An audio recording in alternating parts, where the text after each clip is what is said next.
Welcome to the Philosopher and the Monk podcast. Hey now, on this podcast, we will discuss consciousness, reality, birth and death, all that jazz.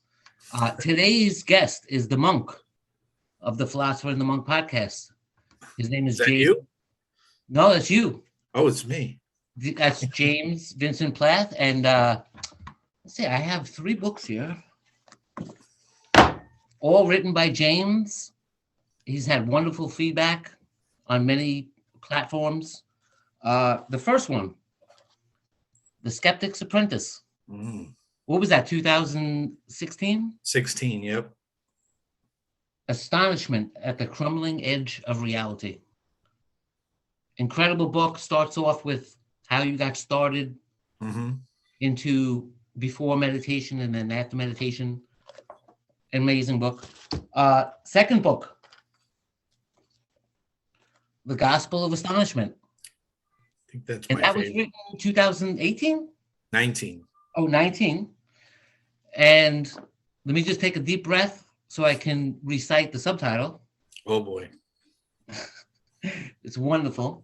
It's all right, so The Gospel of Astonishment, subtitle: The astonishingly crazy, unbelievable, jaw-dropping, God-smacking, shockingly spectacular, exquisitely beautiful truth about the nature of reality.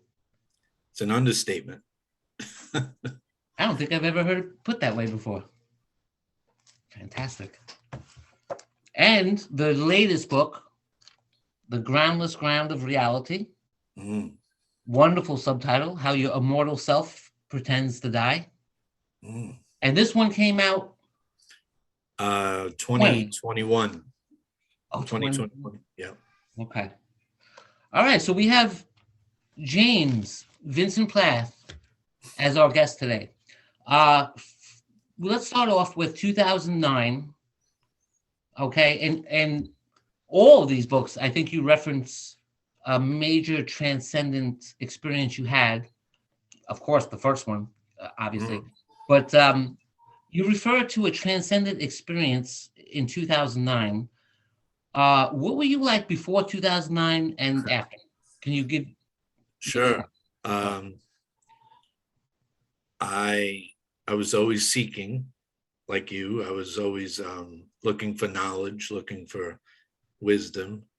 So I love philosophy. I love psychology. I loved anthropology. I loved art. I loved poetry, novels, everything. I loved science. I loved neuroscience.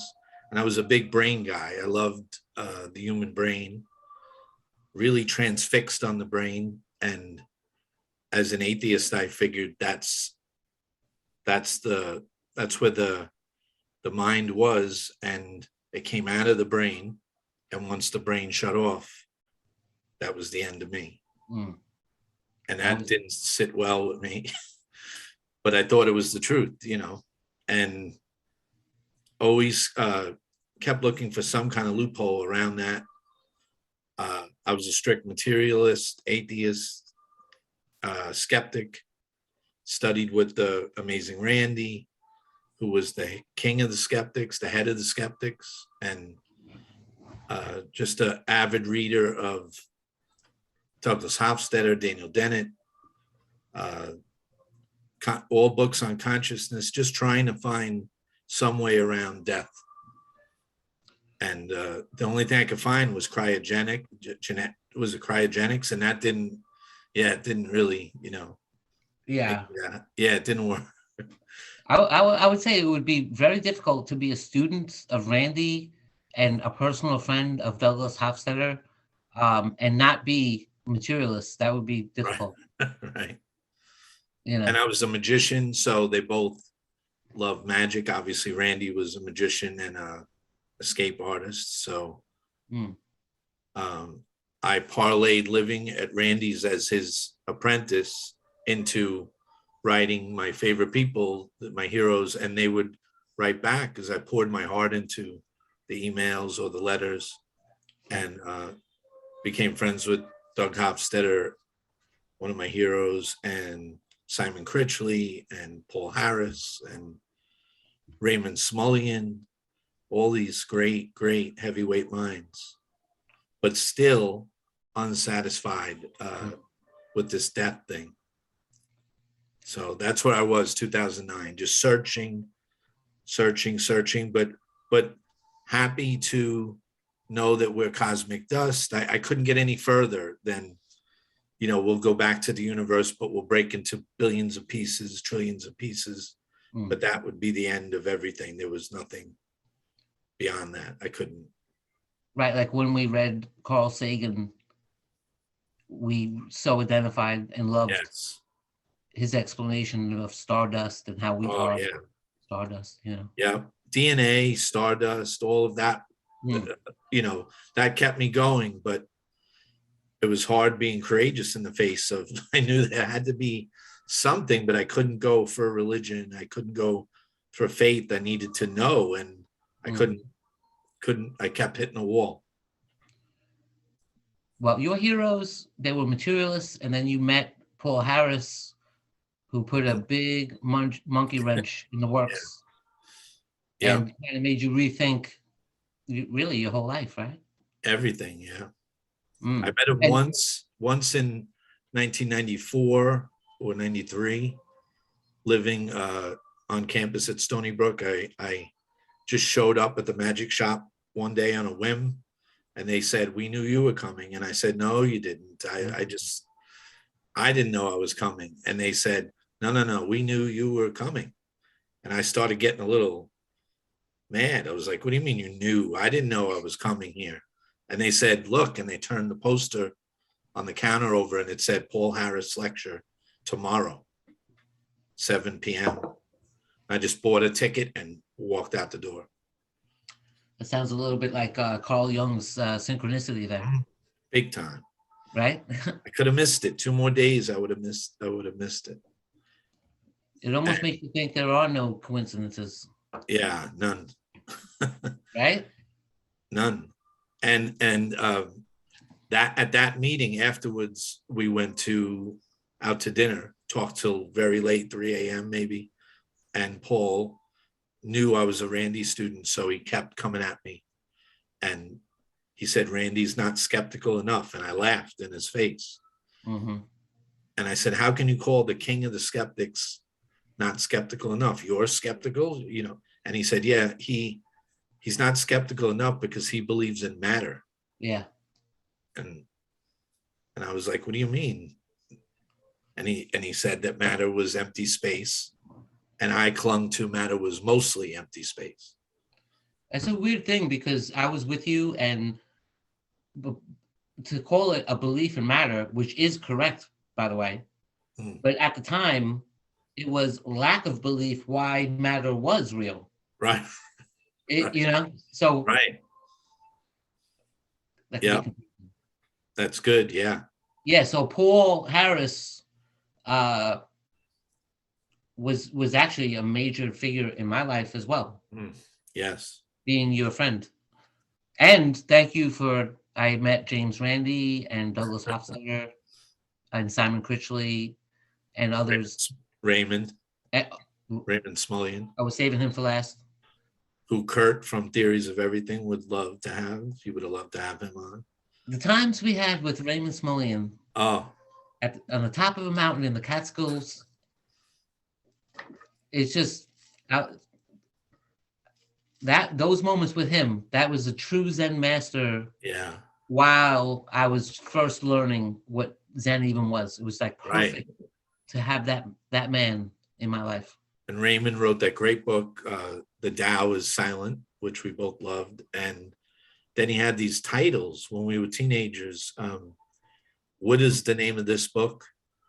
So it pointed, self-referential, or this book needs no title. All these great books on logic, but yet he was Eastern philosophy and an idealist. And we couldn't understand that back then. Right.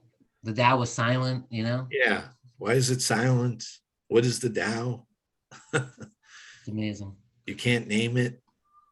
Another question that following up from the first one. So you had this transcendent experience in 2009, and you transcended individuality.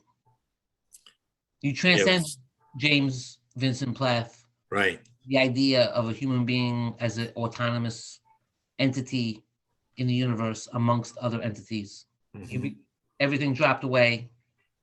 Yeah, it So, felt totally like real death. mm. One question is, if someone listening to this podcast would definitely want to know, what ways do you recommend to have that transcendent experience that you had? Sure. I mean, everyone's different, but Mhm. Paul recommended. I was already heavily into Stephen Walensky and Advaita Vedanta. I liked the books and the DVD. I loved. He wrote a book, You Are Not, and I knew the self was an illusion. Since we're 18 years old, Hofstadter was saying the self is an illusion, and I was right on board. But Walensky was saying it a little bit differently, Mm. and he was talking about this technique called neti neti, neti, meaning not this, not this, that, and you just let go of all concepts, all thoughts. You just discard everything as not this, not this. So Paul said, very good, use that and go within and you'll find out. And so one night, girlfriend was out, the dog was asleep, and I meditated. Mm. And I recommend just being totally quiet. And as thoughts bubble up, uh, like we've said before, it's like a tree, and the bird lands on the tree. The tree doesn't grasp the bird, it doesn't beckon the bird, it just is there. And the Mm. birds come and go, and you be like a tree and just let thoughts come and go and just observe them.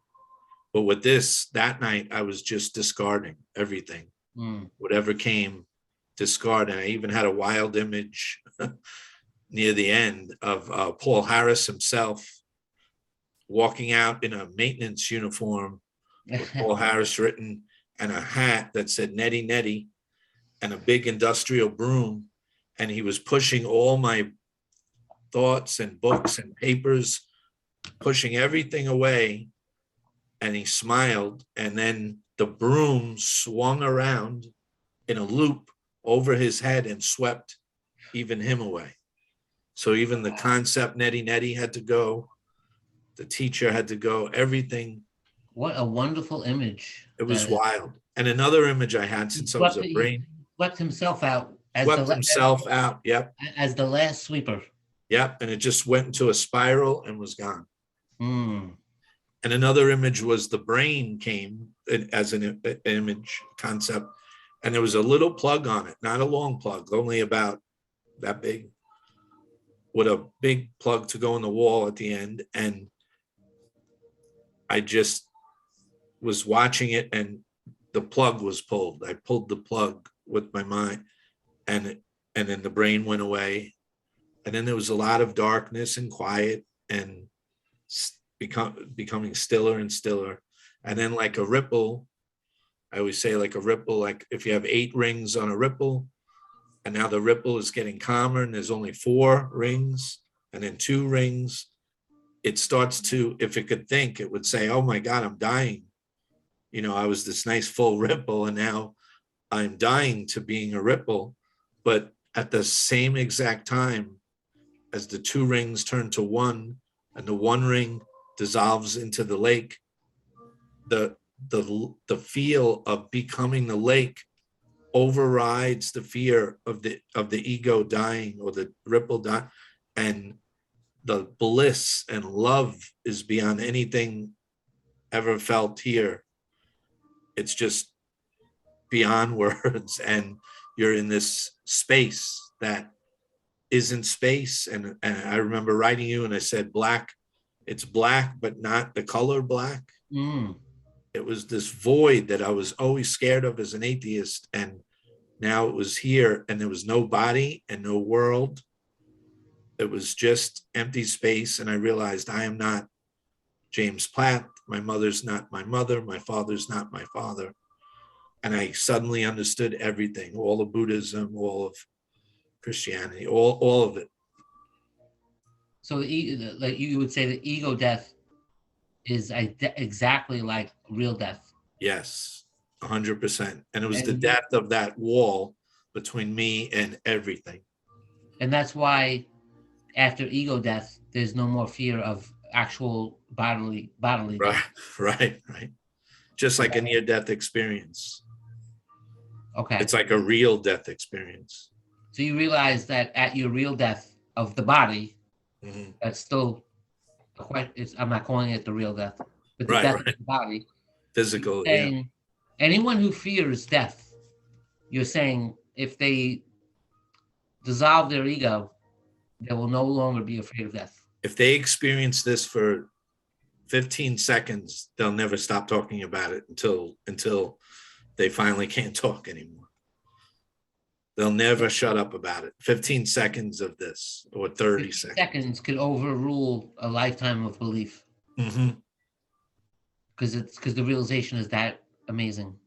It's the meaning of the word good, the meaning of the word big. It's the meaning of All right, so everything. obviously anyone listening to this would want that. Yeah. Why wouldn't you want like pure happiness? No one wants to be miserable, right? So what would your advice be to people? Let's say they had the experience. Let's say someone transcended their Okay. individuality, and but they come back the next day. They wake up the next day after a night or a day or yesterday of the most amazing experience of their entire life.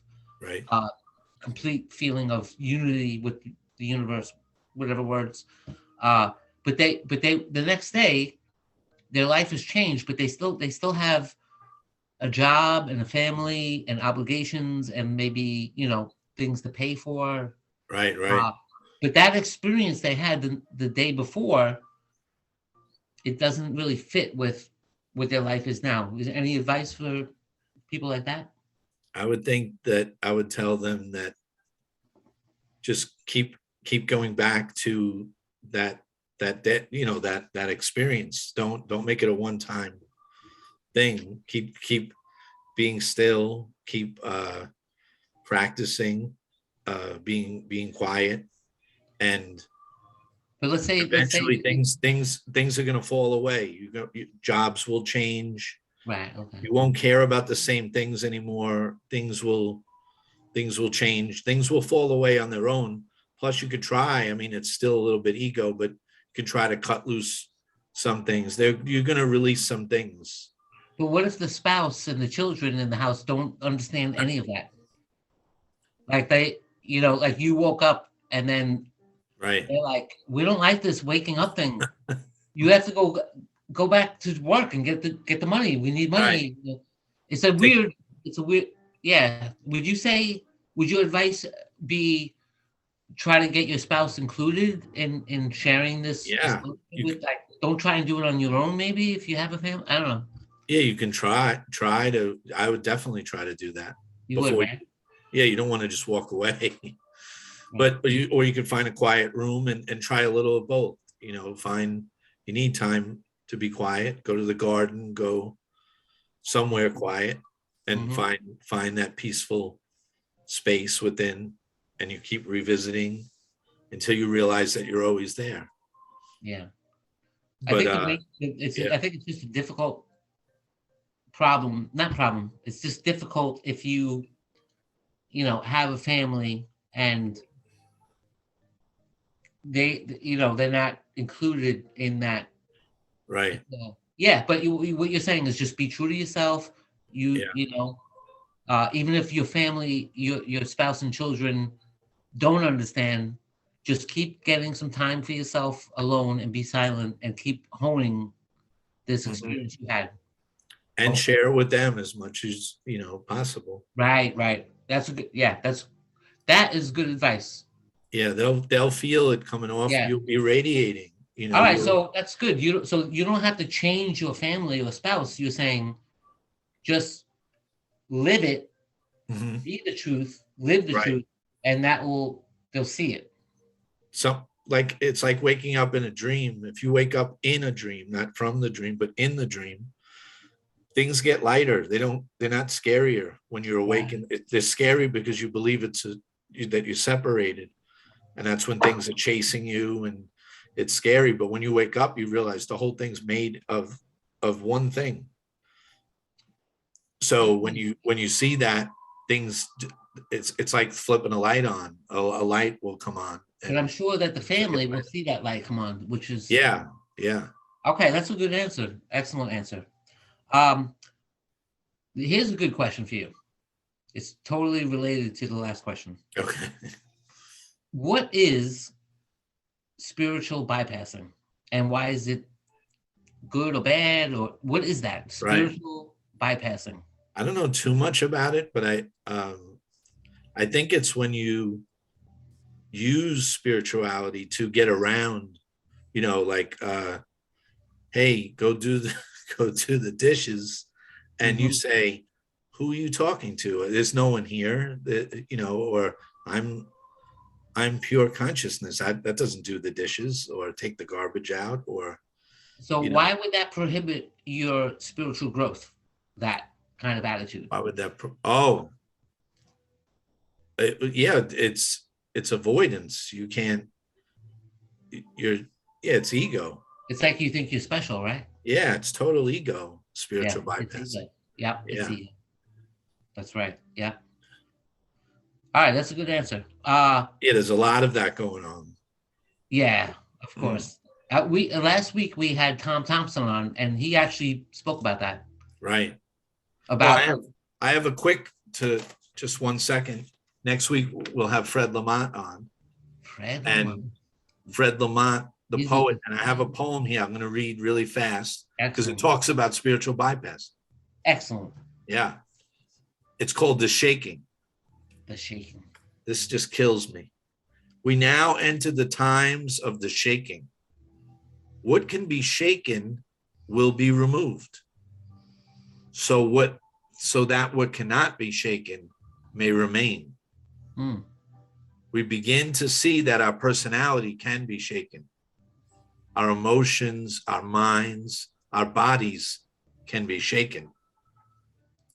Thrown back into that which is never shaken, we taste the eternal radiance of the self. Find that in you which cannot be shaken. This is the crisis and the opportunity of our time. The crisis is not race or gender or disease or economic woe. The crisis is an invitation to distinguish the changing from the unchanging. In the silent core of your heart, discover the unshakable. Discover the pure consciousness of the self in whom we are one human family, one divine son with 8 billion human rays. Beautiful, right? Yes. Touch, here comes the bypass. Touch the imperishable blue sky beyond the passing clouds. You are that. This is not a belief, but a direct experience attained not by philosophy or science or politics, but by tapping the original seed in the stillness of meditation. This is not spiritual bypassing. It is it is touching the ground, the real, the eternal. We don't have to rise to the occasion, but fall inward, collapse, touch being. The most fruitful work we can do is to be. I am afraid, I am uncertain, I am weak, but I am. For just a moment, let me place no noun, no adjective after the verb. Here is what the stars are singing about. Here is what the silence of boundless night is breathing. I am. Here is courage. Here is the heart. That guy's coming on next week. Man, do I love that man. I love him. Right? I really like how the fall. I like not rise. Fall inward. Yeah. It's like you fall in love. Yeah, that's it. You don't rise in love. Right. You fall in love, right? Yep. Oh my God, the words. Fall. This man, Fred, So yeah, Fred Lamont next week. Can't wait. Saturday. Yeah, Saturday. What a wonderful man. Yeah. So there was the spiritual bypassing. This is That's not. it. This is awakening. It's That was, spiritual attain. Well, realizing that you are spirit. yeah. It's a good question only because once someone is awake, more likely than not, they went through a stage of Right. bypassing Yeah. themselves. Right. Not Right. always. Yeah, I think a lot of us go through something. And then you realize what it was because you did it. Yeah. Yeah. You know. All right, let's get into some. This is a question that we've asked each other and asked many people. Why is there a universe? Next And question. it's actually like kind of like I got like 3 questions in one. It's like, why is there a universe? Why does suffering exist? And the third part of this question is life a wonderful gift or a mistake of nature? Oh man. So why is there a universe? You want Why my is there answers to suffering? this? Are you sure you want? This is Well, I mean, speculation. yeah, it's a little speculative, but if you want to just stick with why is there a universe, just that one's okay. If you want to just answer that, I one. could try. I mean, or that's or why is there suffering? okay. Whatever one you want. I would say there's pure imagination or immortal imagination, which is everything without form. And then it wants to know itself in form. I'm using the word want. It could be it's just in love with itself. It's only Yeah, love. want would be like an anthropomorphic Yeah, yeah. personalization of God, You correct my language here, but you translate it. yeah, that was good. I like that you paused on that. Yeah, One. yeah. That was So there's just this immortal imagination beyond space or time, loving itself. It's only love. It's so complete. It's like the body of the ocean. And it gets a little excited too, it gets a little, there's an old term for it, Belluccio, Meister Eckhart uses which is the boiling up of the love. The love starts to boil. And then like pasta, the water that's boiling. And then if you leave it on too high, this love just starts to pour out of the pot and it boils, not just boils up, but boils forth. And here it comes. And that's sort of God so loved the world, God gave its only son. It's like it formed and it's able to get lost in the world, in the multiplicity of everything. And then I don't know if it was St. Augustine who said God became human in order for human to become God. Someone said that. And it's definitely that. Like when I was looking at, I was an atheist and I was denying God. And so every time when I went within, it was, I was looking for God, but only found me. And then I was looking for me and only found God. And you realize the one. So you have that big picture of, and then the suffering is how it's almost like you stayed a little out too late and you get called home for dinner. Some point you have to come home. okay. So and the suffering it sounds like tough love, but it'll call you home. It's there to call you home like an alarm clock in a dream. It buzzes you, it wakes you up, and it burns away everything that is anything that's, I think they asked Ramana Maharshi, I think Yogananda asked him, why all this suffering in the world? He did ask that. You're right. Right? And he said, who's suffering? And I get it. But who's suffering? Meaning it's all the self calling itself home. I think I remember in one of your books, I can't remember which one, but you said something like the suffering is squeezing you, kind of, Yeah. right? Squeezes you to wake up. Yep. Yeah, I like that. Hafiz said, the Sufi said, sometimes love, meaning this eternal love, has to take you and hold you upside down and shake all the nonsense out. Mm. And that's sort of that's Fred's poem there too. The shaking. It's going to shake away everything that doesn't stay. So it's like being held in Compton out the window by your feet, by Suge Knight or something. It holds you, and it's going to shake you and it's got to go, or else you're going to suffer. You have to let. And I think that's what the fires of hell means. That Jesus loves you, but you will burn until. We couldn't understand that, but I think that's what it'll burn away everything that is not you. Are you saying that Suge Knight is the devil? No. Oh, okay. No. I think I remember that story. Didn't he really actually hang someone out the window? Yeah, that's why I used Suge Knight. But yeah, and then you realize that devil that you think that's just love in disguise, shaking you to wake up. Like when you're on a highway and the rumble strip gets loud and you get shocked and you get away. You could have gone off the road, but the rumble strip is not pleasant, but it shocks you back onto the road, or like an electric fence that prods you. That's a good analogy, that one. Yeah. I like that one. And the more you avoid it, the more it gets you, That's good. Yeah. Like if you ride on the rumble strip, it's not fun. No, you want to get off that ASAP. Right. Yeah. But yet people will hold on while you got to let go, and they hold on, and that's the drag. That's really good, because when you hold on, then you start to say, "Oh, life is so difficult and tough. Why is life giving me so many problems? And why is life so tough for me?" Right. And then you become a different person because you think that life is against you and doing all these horrible things to you. Right. You just thought you were driving on the strip. Right.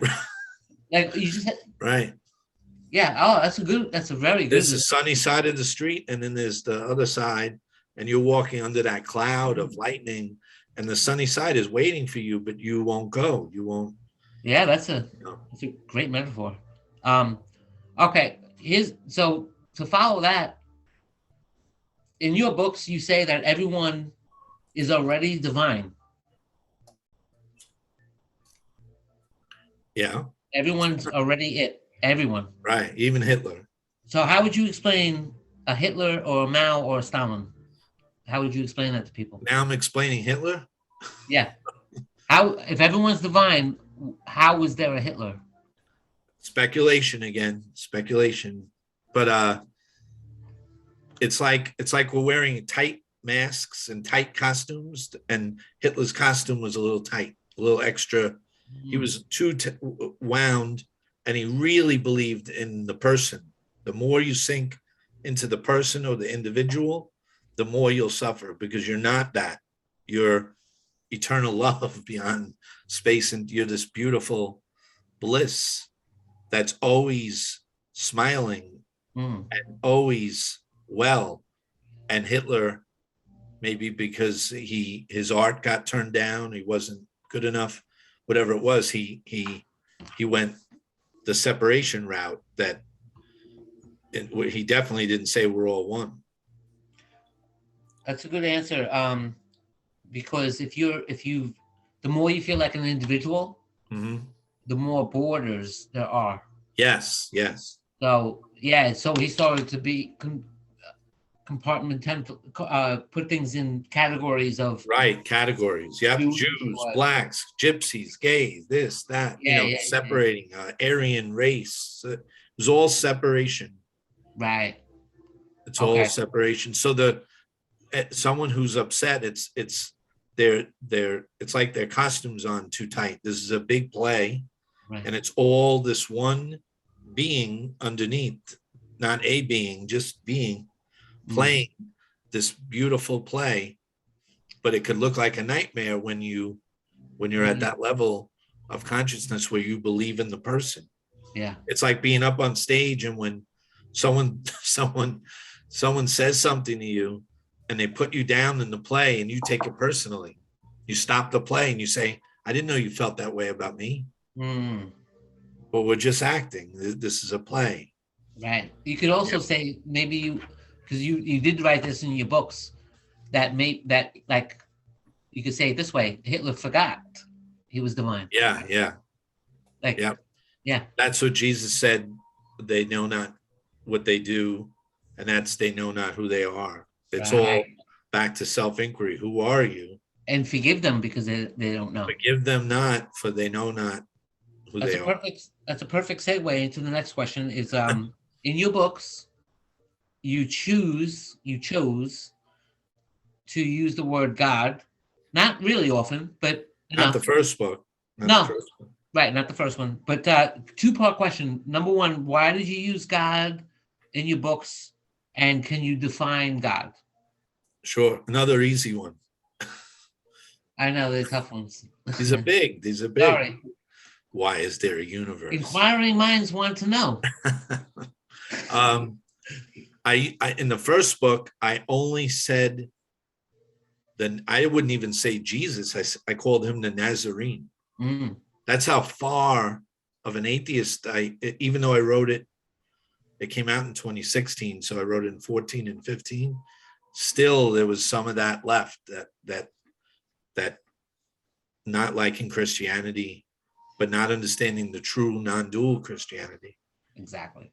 And so from that first book to the second, which was much more Christian, mystic, Buddhist, Sufi, that kind of language, I said God because I could. And it was really fun to say it because I used to cross this word out. Mm-hmm. I didn't like it at all. And I realized it was me blocking my own God self. So it's very funny, the whole atheist game. Like when your ego dropped away, the word God wasn't offensive anymore. No, it Right? Is was that the right? most natural word. Hmm. But I know it has so much baggage. I tried not to. But then I also use about 17,000 exclamation points, Ah. and I can't stop because it's so joyous. So Also, you had you had a mother who would love that you use that word God. true, yeah, raised Catholic and then rejecting that at 12. It was nice to return to it and understand it finally, in a non-dual way, not a fundamental way. Is there any, probably shouldn't say it this way, is it maybe like a tribute to your mom in a way, or it's just the truth that your mom knows it's the truth and now you know it's the truth? Well, I realized who my mother really was Mm. underneath, and I realized who everybody was, and good word for it's God. Yeah. But you can call it the absolute, you can call it the divine, you can call it the one immortal imagination, you can call it pure imagination, pure consciousness, the self, whatever you want to call it. Except don't call it a separate man in the sky. Right, that no good. All right, here's a question. Here's a good question for you. This is another easy one. Are Jesus and Buddha more different or more similar? I'd say similar. Me too. Yeah, Me too. really similar. Love and compassion. Yes. Mm-hmm. Both fine examples. Yeah, both about no self. Jesus said kenosis, the emptying of the self. Buddha said no self, no separate self. He certainly did. Yeah, just Yeah. different paths up the mountain. Different paths. Jesus said, "Don't." People don't know this, but he said to pray. It was so clear what he said. He said, "Do not babble." It was just meditation, but they used the word prayer. And over years, it became like a shopping list. God, can you heal my aunt? Can you do this? Can you fix my foot? Can you fix my finger? Can you do, this big thing? Can you get me a new car? Can you? So when you ask God for those things, what's the problem with that? You're just talking to yourself. Uh-huh. Right. Like, Yeah, so what meditation uh, is would be to stop talking right. and listen for once, Yeah. kind of, And right? that's And is God's that prayer too? language. Yeah, That God's prayer? language is silence. So Uh-huh. Meister or Rumi said, God's language is silence and all else is poor translation. Ah, there you go. So that's when the trouble comes in. Can you can you explain the two different kinds of love? You mean like romantic love or agape? Yeah. Well, Can you, romantic love. Well, and there's love for music or art or things, right? But romantic love would be you and another outside of you, and you kind of lose yourself a little bit. There's a self loss in it. Like when you look at Starry Night in a museum, you can drop away, or you listen to great music, you realize you're not there, and that's the best part of it. The subject and object collapse into one another, and it's just this one. Look at the Grand Canyon, look at the sky at night. that's beautiful. So it happens with people, or look in a baby's face, and but then the egos are there still. It's temporary. So I mean, it can last, but there are egos, so you're going to have fighting and problems, and it's not quite. And this love that we're speaking of is the collapse of the person, the end of the person, and it. So this is infinite. It's not finite. It's what you are made of, what you are. It's your real nature. And so you're falling in love with yourself. You're coming home to yourself. So it's like the wave in the ocean looking to make out with this wave next to it, and they're falling in love. But when the wave finally collapses into the ocean and realizes it's the full ocean, it's that kind of love. Mm. Beyond words, beyond experience, beyond Like anything, one is like a temporary love, right? which could last for 80 years or something. And it's nice, it's good. But this one's the divine love inside, the infinite lover inside you. Yeah. The other Mm. one could be like a cloud, it could come, it can go. Yeah, it's like the first love is like conditional.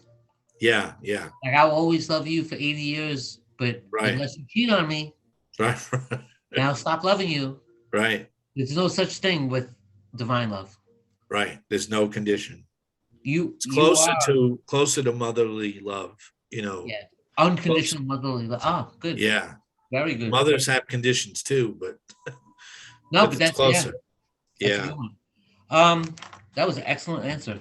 It's Um, true self-love. It's you falling in love back with what you really are. Yeah. right, right. Excellent. Uh, are love, beauty, and truth the same thing? When do I get to ask question? Another podcast. Ah, all right. I feel like I'm Love, at a Senate committee. well, Wait, I what? mean, you have What's the three. question? You have these three incredible All books, right, all right. and you definitely have answered all the questions already. How am I But doing? All right. amazing. Okay, good. Yeah. But yeah, so I'm sure you know that is it Keats? Hmm. Truth, beauty, truth is Yeah. beauty. Beauty is Has it truth. beauty, Truth truth? is beauty. Beauty is truth. That is all you need to know and all you can know. Hmm. Something like that. That's all you need. But I know I'm sure because I read in your books, they are the same. Truth, Yeah. beauty, In the and end, there's only, it all dissolves into this one right, truth, beauty. All of it dissolves into that. right. Truth can't be separate from beauty, and beauty can't be separate from love. Right. No. Yeah. Um, okay, yeah, that's great answer on that one. Why is it wrong to self-proclaim enlightenment? Because who is proclaiming? Who would say such a thing? Mm. But like people, like you have people who come to you. Many people come to you for advice. Some of these people have known you for 20 years, some for 2 years, some for Right. 3 months. But they recognize something in you, maybe whether it be through your books and your writing, Mhm. or speaking one-on-one personally with them. But many people seem to look to you for guidance and knowledge and understanding and wisdom. Uh, so as far as self-proclaiming you are it, that's just something you don't do because the ego gets involved with that. It's just you're separate. You're not. You don't want to have any association with the ego. No, So you you just have want to be never, useful. You want to be useful and effective, but you and have never and said, never, never to me personally or in your books. You have never said I am enlightened, right. because you know that's a mistake, and that Yes. wouldn't be something you, that would put you right out of enlightenment if you said it. Yeah, it sounds special. Okay. Okay. Yep. Enlightenment, I would call enlightenment the dissolving away of the ignorance. So once that goes away, you don't need to brag, or Right. it's like putting the light on. It's the rope. You thought it was a snake, and you put the light on, and it's just a rope, and you laugh, and it's a Right. big joke. Yeah. Like let's say you had a problem with anger. You're a very angry person. Right. All the time. You rage and rage against things, and then one day you have an experience, and the anger went away. Goes away. You don't have any more. No. Like you're clear. You could Yeah. see you're happy, but you If you, wouldn't go around telling everyone, that you right. lost your anger. You would just enjoy that you have no anger, right? Yeah. And you just want to help people. You want to, to me, it's always like there's a knot, and you want to unknot the knot, that little knot. There's always a little, it's like a kink in a rope, and you just want to fix the little kink, you know, Yeah. because someone's squealing, you see, like you had said one day, it was like someone's hand is on the stove, and you just walk by and you remove it. You don't Well, have to talk. You just pick the hand up. that was on LSD. Right, right, right. Only amazing things on LSD. Yeah. Is that a segue into the next question? Um, Almost. Well, let's ask you. 2009 was 13 years ago. Mm. So, what is your day like now? Like, if you had a day that you didn't have to do anything, like you didn't have to go Right. to take care of something practical. Yeah. Can you give us an idea of your day Wake now, wake 13 up. years after? Yeah. So wake up smiling. No need of coffee yet. Just happy. Can't believe I'm awake. There I am. And a little meditation that's not forced, though. It's like an effortless, just sitting, smiling. Open the windows, the curtains, and let some light in if it's light out. And for the first couple of hours, just quiet contemplation of this whole big, amazing mystery, and a little meditation, and then feed the cat and make some breakfast. And then 4 hours, 3 to 4 hours writing. Um, but if I don't feel like writing, I read 3 to 4 hours straight, something great, something pointing to this, something beautiful. Mm. And Like Fred Lamont. yeah, like Fred Lamont. Mhm. And then lunch, and maybe a walk in nature, and then another 4 hours of if I was writing, then 4 hours reading. If I was reading, then 4 hours writing, then dinner. So it's just bliss. That's bliss all day, and then dinner, and then a couple more hours still, maybe a philosophy lecture or something Mm. fun. For fun, yeah. That's, yeah, for fun. And then 2 more hours of maybe a movie or something. It still might be a movie that's pointing to this, Yeah. or it's just a fun movie. You know, it might just be entertainment, like Schopenhauer going to the theater at night, you know, in the 1800s. And then another hour or two of meditation, contemplation, and oblivion. Mm, excellent. Just out of curiosity, do you still have dreams at night, or It's have they funny. gone? It's really funny. The dreams changed into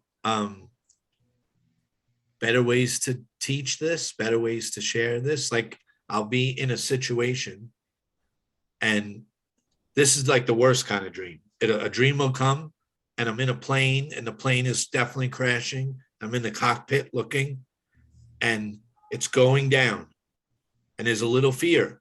But Mm, but in the dream now, there's a lightness to it, a weird lightness, and a voice comes in and says, "You don't want to stop this, do you? You know, you could wake up and just be fine. You could wake up." And part of it says, no, that it kind of likes the little bit of uh scariness as it's going down. And so there's a knowing that it can end like that. You can wake up and then boom, I wake up, and right before it says you did the right thing, and you wake up, and you say, oh, it was just a dream, and you smile, and it just is a reminder of this teaching. mm. And other ones will be other ways to teach this, to point to it, to it's always working. It's like imagination puts on a show at night of how to share this with people. I see. So you haven't stopped dreaming. You still dream, but the dreams have turned to from like maybe more of an unconscious desire to helping people Yes. understand. Yes, less forget. It's all about Yeah. forgetting and remembering. And it'll say, oh, you forgot. Did you forget? But You know, the question it's is, like lucid. You wake up in it, and you realize, and then you let go.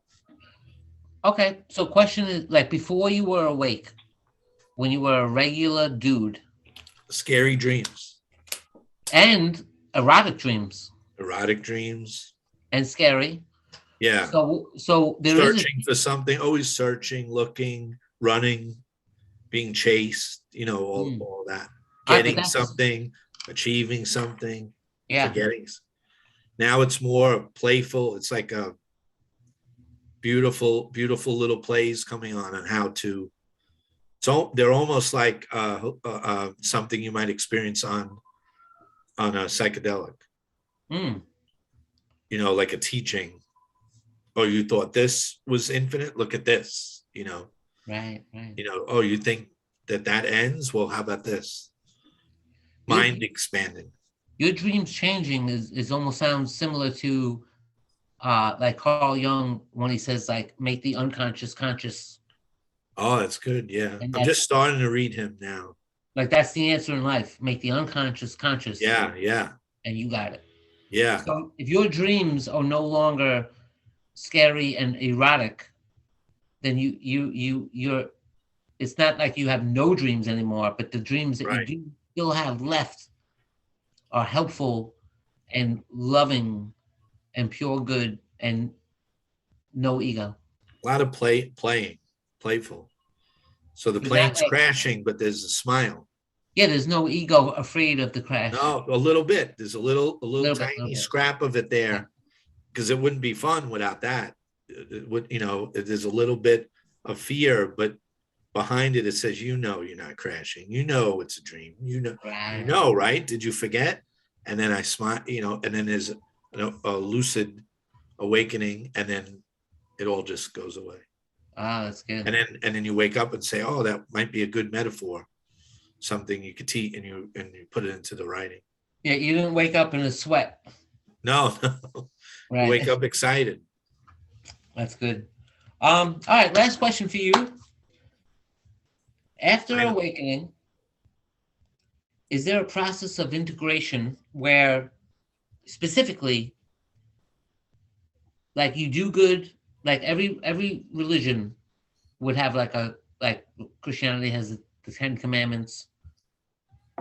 Like Buddhism has the Eightfold Path, which is not commandments, but just advice, what works best for you. But doing good after awakening, you just being good. Mm. Can you explain the difference between being good or just the act of doing good things, and then all you could do is good because you are pure good? Is that Right. fair to say that happened to you? Yeah, you can't do otherwise. I think that's why when they gave the psychedelics or the astonishment medicine, this medicine that makes your ego dissolve and you wake up, like LSD or MDMA or magic mushrooms, when they gave, I think it was psilocybin to prisoners, the recidivism dropped. They wouldn't return to jail as much. I think it cut it by 75%. I can't remember the exact number. Yeah, But like 80%, I think. Yeah. right? Yeah. So like 3 out of 4 or 8 out of 10 wouldn't go back to jail. And so many people go back to jail because they don't know any other way. And they wind up back into their old habits. But this broke the cycle, broke the loop. Right. And I think one of the reasons is because you realize we're all one. You realize that you're robbing yourself, you're hurting yourself. So you do good because it's all you. Why would you hurt that one? And that's what, again, Jesus meant by forgive them, Father, they know not what they do. If you don't know who you are, if you know who you are, then you are your neighbor. Love thy neighbor as thyself. So why would you rob your neighbor, hurt your neighbor, or anyone? Everyone's your neighbor, and everyone is the self. Everyone is you. So when you and you're so joyous, and it's so, I mean, I think the problem for everyone is the individual and death, that we're finite creatures. We to be born and die, and it doesn't make any sense until you realize there's something in you that was never born and will never die, and that is the truth, the greatest truth. And once you get that, you're not going to have a bad day. Why have a bad day? You're in the net. You're in the eternal now. You realize it's always now.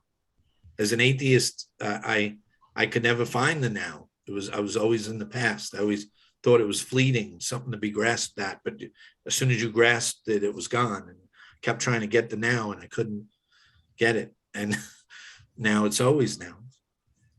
Right. So when it's always now, and you were never born, and you will never die, and you're in this beautiful bliss, why would you ever do one thing wrong? You can't.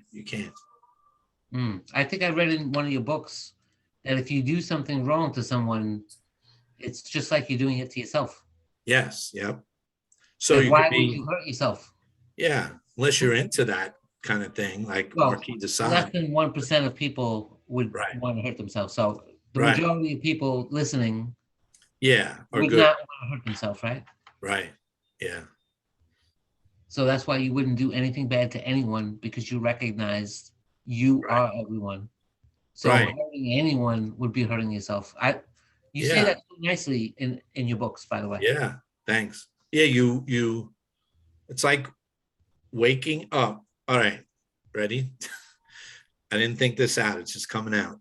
You're in jail, poor, like with no legs and blind. I'm in jail? Yeah. Me? And or whoever. No, I'm just joking. And then you wake up outside of jail. You're free. You've hit the lottery. You have legs. You could walk. You could move. You can glide. Why would you hurt you realize you're rich, beyond money. Money doesn't matter. Nothing matters. You are the light and of the whole world. You're it. There's no need to get one up on anybody anymore. No. Right? It's like that Stephen Wright joke. if I had everything, where would I put it? Right. And it's like, you don't have to put it anywhere. You already have everything. Just leave it exactly where it is. Everything's perfect. Every leaf, every rock in the street, everything is just perfect when you know. And when you don't, that's the secret of, if you're reading books. I remember I didn't understand. It said, you be the change in the world. Like, don't, I think Gandhi said it. Everyone said, you be the change. To change the world, you can't, I mean, you can go in there and try, you can try to change it. But if you become the change, then the whole world is transformed when you realize who you are. That's the real answer. You get it. That's it. That it's all like Fred says here, it's one divine sun with 8 billion human rays. So it's really, really good news. It's the unveiled truth. It's the all is well. And you go from all is hell to all is well in one snap. So everyone should be doing this right now, whether it's meditating or just stilling their mind, or searching for who they are. Find out who you are. Answer the question, who am I? That's a good question, because you yourself were an atheist, materialist person your whole life until like 13, 14, 15 years ago. But it's like, what do people need to hear that were like you before you were awake? Right. Because you were that. So Yeah. It's very interesting that that you would go from ungodly to only God exists. Full on. Yeah. Wait, no, first there was God does not exist, and now it only God exists. Right. Only. And a dream of separation from that. Right. Like a trance, like a witch's spell, where you just can't figure it out and you're just running around. Yeah. Trying, and the world is out to get you, and everything's bad, and you're trying, you never could catch up, and you're worried about tomorrow, and you can't believe what happened yesterday. That's the game, and you have to come out of that.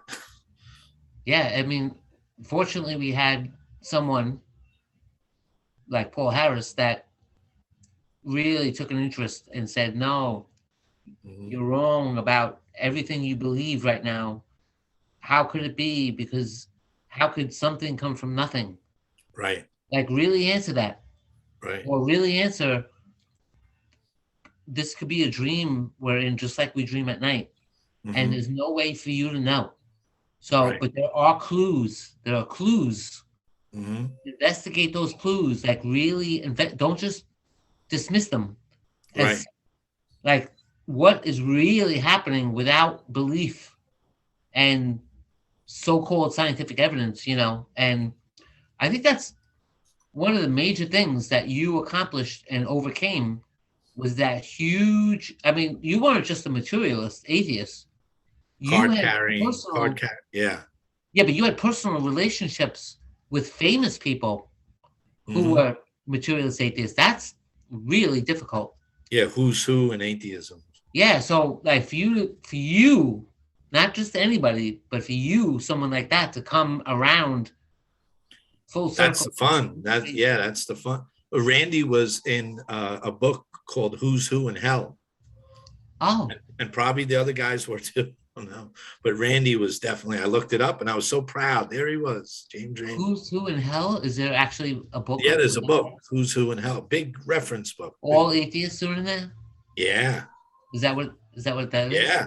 Yeah. I've never heard of that. Yeah. I found it in the library. Yeah, but we liked it because loved it. We're strong and we face the truth. Yeah. Atheists. Right. And we were just blocking our own light. It's very funny. Yeah. It's genius. And then it makes for a fun ride. You keep looking and looking, then you realize I was totally wrong. But just go through life thinking that everything you could know and the truth is the five senses. That's it. Right. Our perception gives us truth, and that can't be true. This it. No. And then the philosophers teach us don't don't trust your senses. Watch out. They could deceive you. And we heard it. We wrote it Right. down. We passed the test on it.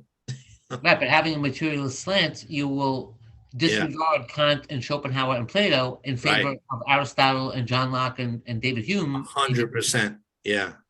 Yeah, so you're still stuck. Right. No answer. I love the empiricists. They had the evidence. They had the sack of evidence. Right, of course. Yeah. If They you're knew. And empirical, they were all you're in the real atheists. world. If you're Right, empirical. right. Right. Right. So it's just a matter of growing, and then you break through and you pop your paradigm. And that's everyone should pop their paradigm. Well, I There's think nothing like, but the ego doesn't want it, but there's nothing like really letting go of everything, every human thought, everything, your body, everything, all concepts, everything you thought you know, you let go of all of it, all of it. That scares people, I think. And it's the ego. it's very counterintuitive.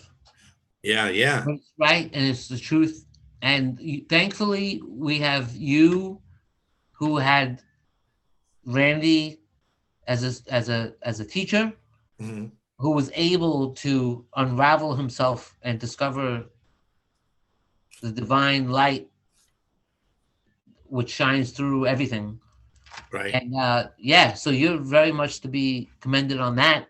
That's tough. You didn't just grow up, with you had strong influences. But that's just a story. Yeah, so it's a good It's example. a fun story. Yeah, it's a fun story. It's a good example, though, of how to overcome. Yeah. You could be a rabid Orthodox atheist and still realize who you And you did, because it's within everyone. So you didn't have to go get it somewhere else. It was in you the whole time when you were Randy's student. Right. It was along for the ride the whole time. Yeah. And now today we have many, many people waking up. Not just yourself, but many people are starting to. So it seems like a little bit of a wave the universe is on, as far as that direction. A revolution. So you're very crucial and helpful in this, this whole universal dream of awakening that's going on right now. Yep. So you also you have another book, if you wanted to discuss. I do. That a little bit. A fourth one coming out, or you want? Oh no, yeah, no. That's a surprise. All right, okay. All right, so listen. Thank you. Thank you for these answers that were all incredible and wonderful, insightful. Great. And we really appreciate that. And we will take what you said to transcend ourselves. Yes. Take it to the bank. Transcended. Yeah, just go find a room. Don't babble, like Jesus said. Be quiet, like Buddha said. Shut the door and go within and have fun. It's fun. You could change everything. But you have to let go of what you're holding on to. Right. And you have to realize you're causing it all. And there's nothing to hold on to. Yeah, there's nothing to hold on to. So it's okay to let go, because there really is nothing. Right. Yeah. Yep. It's just words, all words. And you'll find this mystery. And it's the greatest.